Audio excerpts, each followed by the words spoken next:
Pulso Latino es presentado por Discover it for yourself. Frisian Flag.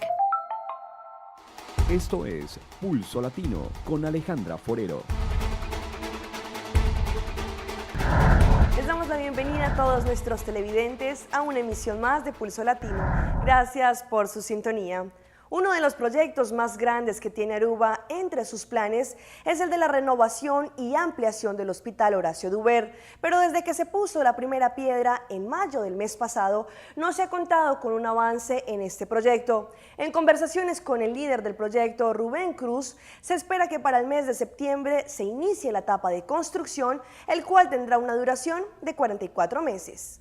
Uno de los proyectos más esperados en Aruba seguramente es la renovación, ampliación y construcción del Hospital Horacio Duber. Pero después de que la primera piedra fue puesta algunos meses atrás, el hospital y su renovación no se han visto más movimientos después de esto. En conversaciones con el líder del proyecto, el señor Rubén Cruz, explicó que el día 23 de mayo se colocó la primera piedra como algo simbólico, pero después de esto no se ha conocido mucho avance. Según el señor Cruz, el inicio de la construcción de este proyecto se llevará a cabo en el mes de septiembre. Asimismo, se va a construir 3 edificios grandes que son policlínicas que estarán en el área donde se quiere ubicar todos los especialistas que están en el servicio del hospital. De esta forma, los pacientes tendrán todos los servicios en un solo lugar. El primer edificio vendrá por la parte donde los helicópteros bajan en estos momentos. La segunda parte es el edificio nuevo que viene en la parte de arriba de los parqueaderos del departamento de emergencia y la planta de utilidad que concentra la conexión de agua, corriente y gas con el instituto que se va a utilizar. Probablemente se va a iniciar con los trabajos de una forma pareja, ya que 2 diferentes compañías locales recibieron estos edificios para que sean construidos. Sin embargo, el señor Cruz recuerda que para iniciar con los trabajos de una forma pareja, tiene un gran reto viendo que se afectará la entrada para el departamento de emergencia, para que ellos puedan seguir funcionando de una forma óptima y también después seguirán con la renovación de la parte antigua. El proyecto encierra un periodo total de trabajo de 4 años que mientras tanto fueron reducidos a 44 meses. El señor Cruz enfatizó que este proyecto es un gran reto para el instituto, ya que el hospital seguirá funcionando mientras que la construcción se está llevando a cabo. Se espera que este proyecto se culmine en el tiempo estipulado y que la comunidad pueda gozar lo más pronto posible de un hospital a la altura de nuestras necesidades. Ya está en Bogotá el rey emérito Juan Carlos de España, quien llegó a Colombia en las últimas horas para estar presente en el acto de posesión del presidente Juan Manuel Santos. En este acto de posesión, varios serán los presidentes que harán presencia.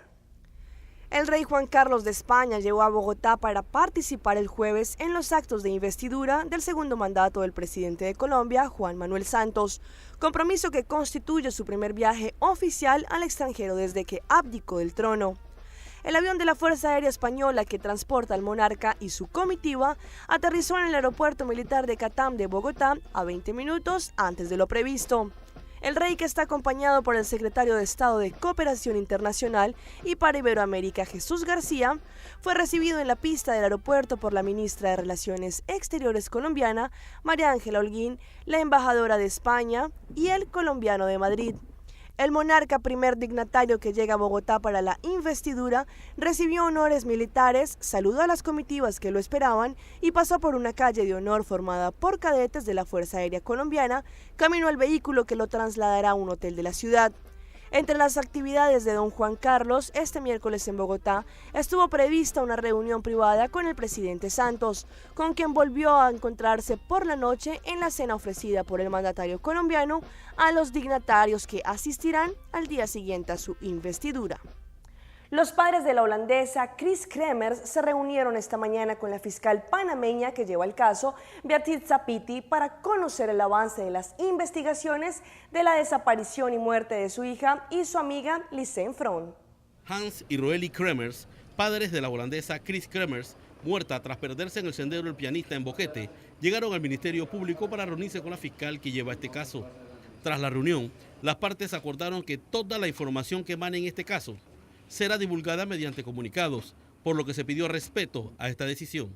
Sí, el Ministerio Público, por orden de anuencia de la señora Procuradora, todo lo vamos a hacer mejor ante un comunicado para que no se den pues malas interpretaciones. Sí, acuérdense que ya las pruebas de ADN se hacen como igualmente vamos a seguir con el mismo procedimiento que se hizo en las primeras restos óseos que se encontraron.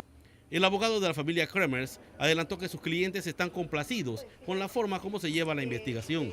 Existe una conformidad por parte de la familia en cuanto a la forma que se está desenvolviendo la investigación. Nuestro país tiene que poner una atención muy clara en que el Ministerio Público debe de contar con los recursos económicos para poder sustentar las investigaciones. El alcalde de Boquete pide restablecer mecanismos de control para las personas que visitan los senderos. Bueno, ya nosotros hemos tenido avances con el Ministerio de Seguridad, con el director de SINAPROS, Don Deri, con la directora de ANAN y con el director de Turismo, para ahora próximas semanas tener unos talleres para ya lo que es la señalización, las normativas, para lo que son los hostales, los hoteles. La reunión se da luego que en días pasados se encontraran nuevos restos óseos ubicados cerca de donde se halló la mochila de las jóvenes en el río Colubré, muestras que se encuentran en análisis en el Ministerio Público. Y como lo anunciamos en nuestra emisión de ayer, en Aruba ya se han confirmado 15 casos del virus del chikungunya, pero hay más personas que están siendo vigiladas ya que presentan síntomas.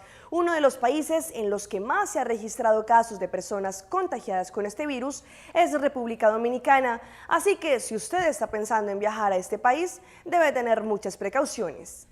En una entrevista con el señor Eugene Maduro, el asistente de epidemias del Departamento de Salubridad Pública de Aruba, sobre los casos del dengue que se hay actualmente en nuestra isla, indicó que hay más de 330 informes de contagio, del cual el 15% es positivo. Esto es porque el zancudo se queda de una forma activa durante todo el año y la introducción del chikungunya en Aruba, las personas están más enfocadas sobre el chikungunya, pero no deben olvidarse que el dengue es aún más peligroso, ya que esto puede causar la muerte. El señor Maduro explicó sobre los casos del contagio del chikungunya en el Caribe y los casos que se tienen registrados en todas las islas. Sí, estos son casos locales o importados y según los datos se llega al Departamento de la Epidemiología en Aruba, todo el Caribe está experimentando casos de chikungunya y el país que más ha sido azotado por esto es República Dominicana, el cual en los últimos informes constató cerca de 3.000 personas contagiadas con este virus. Es por este motivo que se conoce que el vector en ese país de contagio es muy alto. Así que si usted piensa viajar a República Dominicana, debe tener algunas recomendaciones como usar constantemente repelente, usar jeans o pantalones largos que impidan el contacto de la piel con los zancudos, utilizar mosqueteros en las noches y por último asegurarse antes de viajar que se cuenten con las vacunas suficientes para generar algún tipo de inmunidad frente al zancudo. El presidente de Uruguay, José Mujica, reconocido por sus expresiones directas, se refirió nuevamente a lo que ocurre en la Franja de Gaza. Dijo que es un genocidio al bombardearse hospitales y niños. Estas fueron sus declaraciones. Estaba recordando los años de la Guerra Fría. Eran feroces, pero había dos teléfonos que funcionaban y era un mundo con contradicciones, pero con acuerdo. Ahora tenemos guerra por todos lados. No se sabe ni a quién llamar, ni qué hacer. Así que... ¿Le preocupa esta situación del mundo sí, actual? me preocupa porque siempre los más débiles son los que sufren más. Por eso hay que respaldar todo lo que pueda hacer cualquier forma de justicia, apostando a algún día tener una humanidad mejor. Más allá de que algunos dijeron que es desproporcionado, por ejemplo, el ataque de Israel hacia Palestina, ¿también Israel no tiene derecho a defenderse? Todos tienen derecho a defenderse, pero hay defensas que no se pueden hacer. Presidente, ¿es para usted un genocidio lo que está ocurriendo? ¿Es para usted un genocidio lo que está ocurriendo? Sí, cuando se bombardean hospitales y niños y viejos, me parece que es genocidio. Un drama viven 3 jugadores de fútbol colombianos que viajaron a Ecuador para vincularse a un equipo profesional. Según sus familiares, los deportistas fueron detenidos acusados de tramitar sus documentos como ecuatorianos con información falsa. La pesadilla para estas tres familias inició cuando recibieron un mensaje por Facebook avisándoles que sus hijos estaban detenidos en Quito, Ecuador. José Luis García y Jordan David Vázquez Chará, de 19 años, y Alexander Rodallega, de 22, viajaron a ese país para vincularse como futbolistas del Deportivo Quito, pero según sus familiares, allí les modificaron sus documentos y por eso fueron capturados. Y con lo cual en el registro civil lo detienen a él por presunta falsedad ideológica, donde le están modificando la nacionalidad y le están modificando la edad.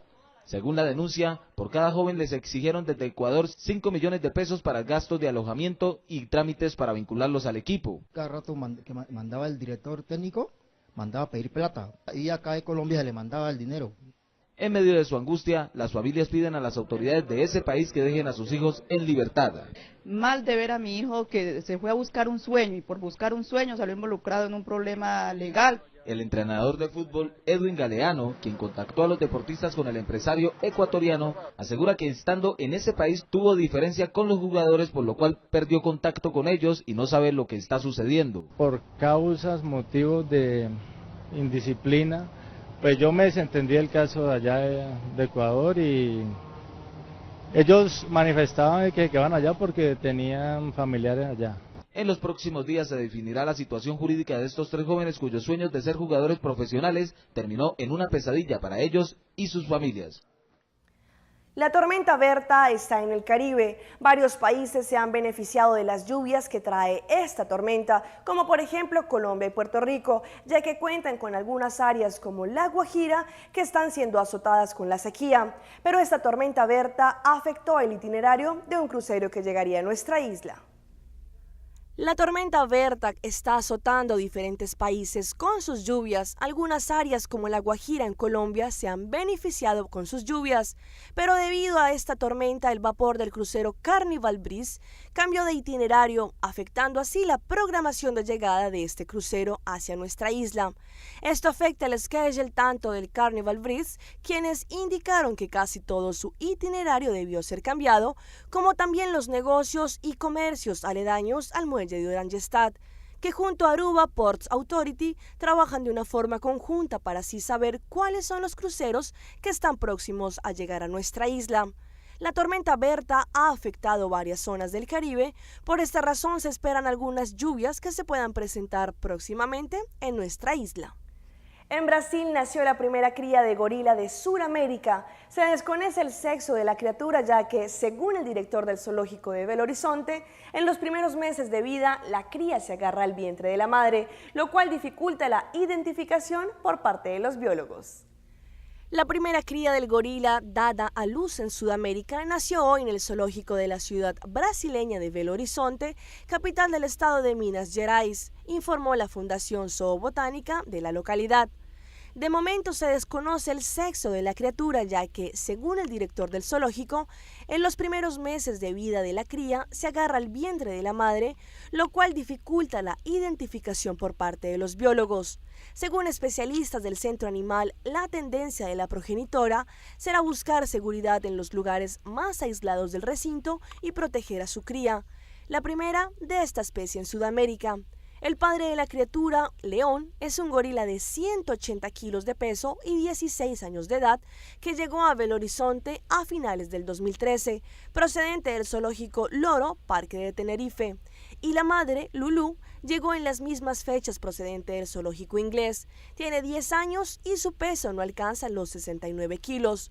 Lulú y su cría continuarán conviviendo en el mismo ambiente con el padre y con Imbi, una gorila de 14 años que también está embarazada y que espera dar a luz a finales de octubre.